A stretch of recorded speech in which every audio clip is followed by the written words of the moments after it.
Hello, hope you're all okay. Right, this is your audience theory video for this week. We're going to go through audience categorization models and then three theorists, Stuart Hall, George Gerber and Albert Bandura. So we're going to use two methods to categorize audiences. We're going to look at Stuart Hall's three types of audience response, and we're going to show how producers appeal to audiences in an advert. With remote learning, as always, please complete the tasks set and hand them in by the end of the lesson. Please do the work when you're asked for it. Make sure you answer your engagement questions and hit hand in on Google Classroom. Failure to do that will mean that you may end up in referral, and we don't want to give amber or red, and we don't want to put students on referral.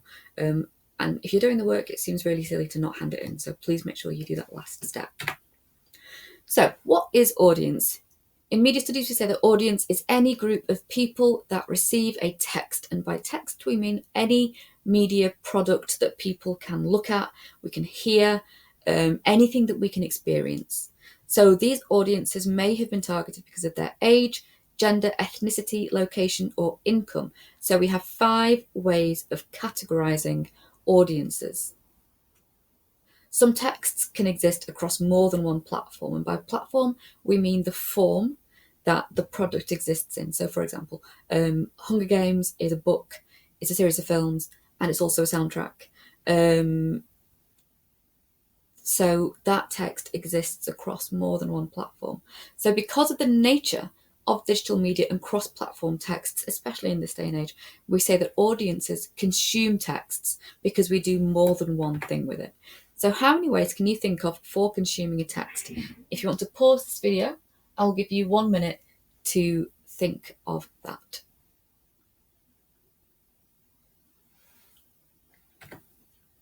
So when we say consume, we mean watch, like, listen, read, subscribe, play, use, share, basically any way that we can experience and take in and interpret that product.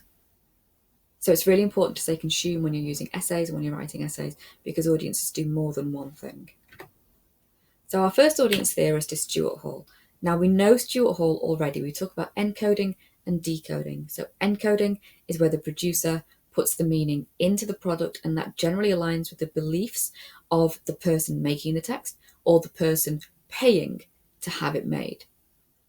And then audiences decode. So audiences get the meaning out. And once a text is published, once it's put into the public, the producer loses all control of it. So the decoding is done entirely by the audience. And that is where the audience has that power.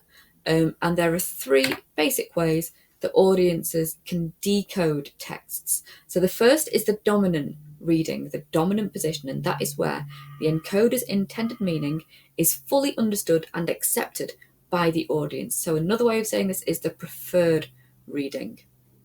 And down here I've put a quote from, of all people, Michael Gove, that says, "The government has got to invest more money in our NHS. The people who work in it are heroic. They do an amazing job."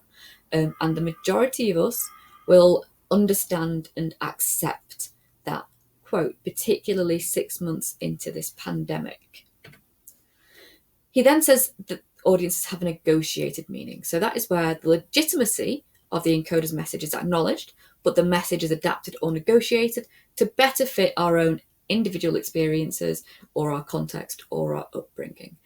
So the way to think about this would be you perhaps admire a person, perhaps you admire a sports star, but then they say something homophobic or something racist or something misogynistic or sexist, and you would then negotiate that. So you could reject the message while still accepting the encoder, or you might choose to accept an encoder's message in general terms and reject little pieces of it. So Boris Johnson says, "I think most people who read these things in their proper context can see exactly what was intended." He's asking the audience to reject or negotiate the things that are said about him in the press. And lastly, we have the oppositional position, and that is where the encoder's message is understood, but it is disagreed with or rejected in an oppositional way. So we oppose the reading and we dissent, so we go against it. And here we have a quote from Donald Trump saying he is so good looking, and the majority of us will reject that because it is blatantly not true. So that is an oppositional position. So I've made a little table here with those 5 terms and a very brief meaning. These are also in the back of your theory booklet in the glossary of terms. It's entirely up to you if you want to pause this, take a screenshot of it, and put these on flashcards. This is a really nice way to remember those Stuart Hall terms. So our next theorist is a guy called Albert Bandura, and he was working in the 1950s and 60s. And he said that the media can implant ideas in the mind of the audience directly. So this is what we call a passive audience theory. So Stuart Hall's theorist is active because it assumes that the audience has control over the way they interpret a text. Bandura says that we have no say in how we interpret a text, that everything is implanted directly in our minds. So if you play GTA, you therefore are going to be a violent misogynist. That is Albert Bandura's belief. And he says that audiences acquire attitudes, emotional responses, and new styles of conduct through modelling. So he did a study in the 1950s where he had a doll, a blow-up kind of clown, in a room with a bunch of children, and they were in a control setting. So a person went into the room and first of all beat the doll up. And what they saw afterwards was that the children then beat the doll up. Whereas if the person who went into the room played calmly and kindly, the children then did the same thing. So Albert Bandura says that we are directly impacted by the people that we see and through the models that we receive. And he says that the media representations of transgressive behaviour, so transgressive, you need to get this down, means behaviour that goes beyond what is socially acceptable.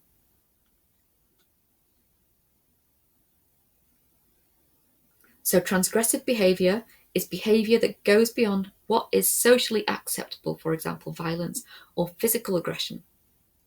And that leads audience members to imitate those forms of behaviour. However, when we come to apply this theory later on in the year, it's important that we challenge this theory because it is 50, 60 years old. What we've learned since then is that learning does not necessarily lead to a behaviour change, that we can play violent video games and actually it makes us less violent as people because we've purged those negative emotions that might make us behave aggressively towards another person. Lastly, our theorist is George Gerber. So George Gerber says that exposure to repeated patterns of representation over long periods of time can influence and shape the way that people perceive the world. And an example I've put here is that representation of light skin being considered more beautiful than dark skin, and light hair being considered more acceptable and more beautiful than dark hair. And I've put here 2 pictures of Mindy Kaling taken about 10 years apart, and there is perhaps evidence here that this actress, this writer, is using skin lightening tools or requires better lighting in order to appear paler. So that then would influence, well, we could say that the representations when she was growing up of white people as beautiful has influenced the way that she perceives the world around her. He also says that seeing these views over and over again is called cultivation. So cultivating is like a gardening term. It means to grow something. So you grow something and you shape it. He says that cultivation reinforces mainstream values. And here I put you 5 teenage stereotypes from the Breakfast Club. So we have the criminal, the athlete, the basket case, who would be the person with perhaps mental health issues, the princess and the brain. So we have there 5 stereotypes that have been cultivated across many, many texts, and we are now able to see those teenage stereotypes in quite a few places. So those are our audience theories. Now, in terms of our audience categorization models, there are 2 basic types of audience. What are the differences between them? I'm going to give you 3 minutes to research and get down the difference between mass audience and niche audience. Off you go.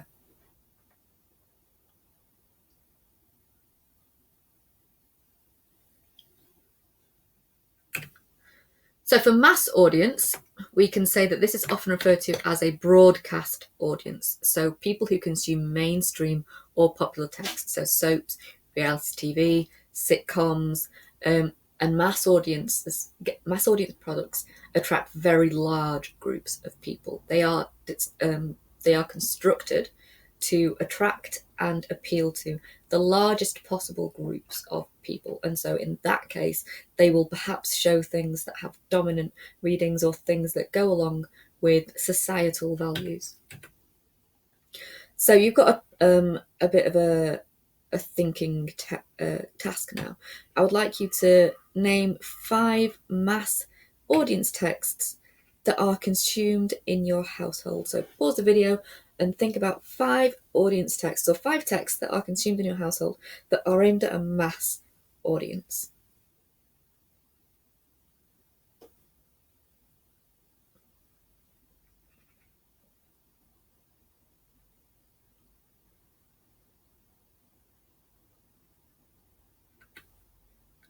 We then come to niche audiences. Now, niche audiences are smaller but very influential. And the niche audience is a small select group of people with a very unique interest. So you can see down here 4 magazines that are aimed at a niche audience. But there is evidence of niche audiences becoming mass audiences. So over the last 10 or so years with the Marvel films, they were originally aimed at a niche audience of comic and graphic novel readers. And as time has progressed and Disney has amplified these films and made them more and more successful, that niche audience has actually become a mass audience. And now all 10 Marvel films, or 12 or 15 or however many we've got, as we go along, become more and more mainstream. So in terms of niche audiences, consider your own tastes. Can you name 3 niche texts that you consume? So consider your social media feeds, music, film, TV, magazines. You might like niche bands. You might like a niche feed like Dr. Pimple Popper, for example. Name me 3 things that you consume that don't have large audiences. And when you come back, we will see what you wrote.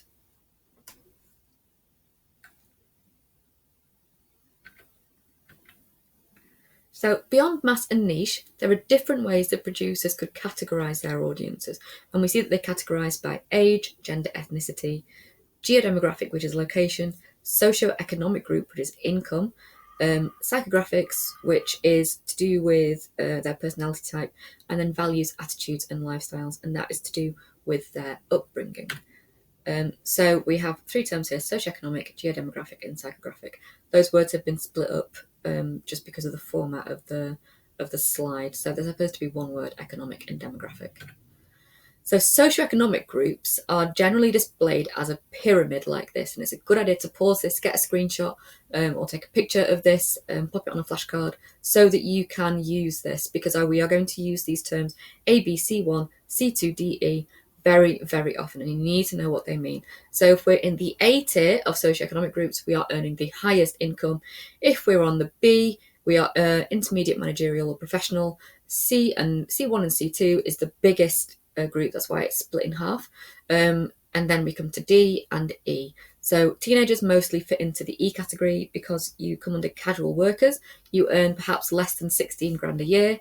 A grade, or the A band of socioeconomic group, largely earn more than 100 grand. And then when we get to the B groups, it's more than, say, 40 or 50.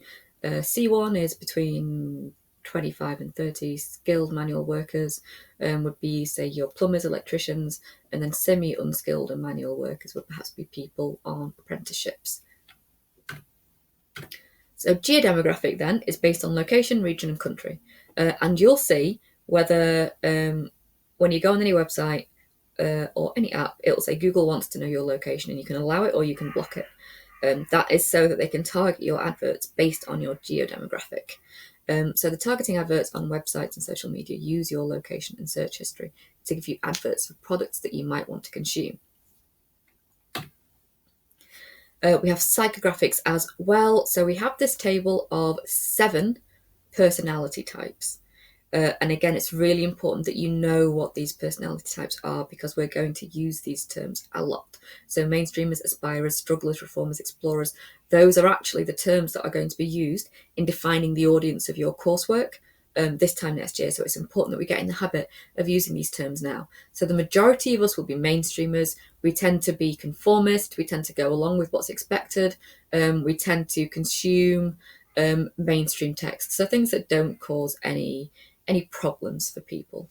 Aspirers tend to seek status, so you may buy things that show that you're materialistic. You may buy things that have branding on them to show how much you've paid for them. Succeeders tend to seek control, and then resigned people, strugglers, tend to be quite rigid and authoritarian. They're interested in the past and in tradition, so people might say that the elderly are resigned. Strugglers are people who are alienated and disorganized, people who perhaps are trapped in low-income jobs, in low-income households, and they may buy alcohol, junk food, lottery tickets, in order to escape from their life. And then we have explorers and reformers who would seek discovery and seek enlightenment, and these are the most energetic of our psychographics. So explorers seek discovery, they value difference and adventure. Their brand choices highlight satisfaction rather than an outward show of wealth. Explorers seek things that offer them an experience. So they would spend their money perhaps on gig tickets or holidays rather than clothes and accessories. And then reformers are people who seek enlightenment. These are people who find that society restricts them and goes against what they believe. So they tend to be socially aware and they have independent judgment. So these are the people that most often have negotiated readings. They tend to be anti-materialistic but aware of good taste. So they won't wear brands, but they will perhaps buy ethical clothing or clothing that has been well made. So rather than buying fast fashion, they might buy one expensive piece of clothing every year rather than going to Primark every month. So they select things for quality and they tend to be well educated. So what I would like you to do for this lesson is pop this ad into a PowerPoint slide and annotate it to show who it's aimed at.